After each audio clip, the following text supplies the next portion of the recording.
বিদেশের মাটিতে বসে বৈঠক করে জাতীয় নির্বাচনের সময়সীমা ঠিক করা গণ অভ্যুত্থানের চেতনা পরিপন্থী বলে অভিযোগ করেছেন এনসিপির মুখ্য সমন্বয়ক নাসিরউদ্দিন পাটোয়ারী।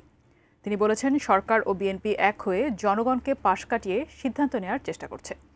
বিকেলে নিজেদের কার্যালয়ে দেয়া লন্ডন বৈঠকের তাৎক্ষণিক প্রতিক্রিয়ায় এই অভিযোগ করেন তিনি। প্রধান উপদেষ্টা এবং তারেক রহমানের বহুল আলোচিত বৈঠকে সিদ্ধান্ত হয় আলোচনার মধ্য দিয়ে আগামী ফেব্রুয়ারির শুরুর দিকে নির্বাচন হতে পারে।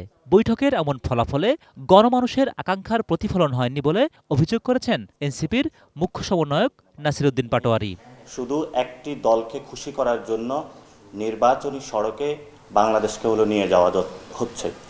এটা জুলাই যে গণ অভ্যুত্থানটা হয়েছিল, জনগণের যে আকাঙ্ক্ষাটা ছিল, সেই আকাঙ্ক্ষার সাথে প্রতারণার শামিল। ভিশন এসে নিয়ে এলো মানিব্যাগ গ্যারান্টি অফার। 1 মাস ব্যবহার করে সন্তুষ্ট না হলে সম্পূর্ণ টাকা ফেরত। পাটোয়ারী জানান, বিচার ও সংস্কার না হলে নির্বাচনে অংশ নেবে না এনসিপি। একপাক্ষিক নির্বাচনের চেষ্টা করলে জনগণ আবারও এক হয়ে রুখে দাঁড়াবে বলেও হুঁশিয়ারি দেন তিনি।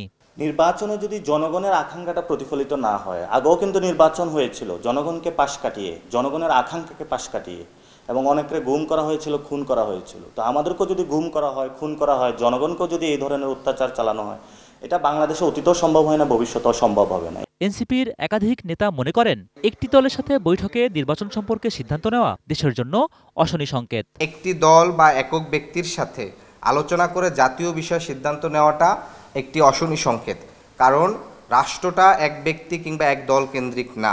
জুলাই ঘোষণাপত্র, জুলাই সনদ এবং ইসি পুনর্গঠন, এই তিনটাকে আমরা মৌলিক সংস্কার মনে করি এবং বিচার ও সংস্কার প্রশ্নে এগুলোকে দৃশ্যমান অগ্রগতি মনে করি।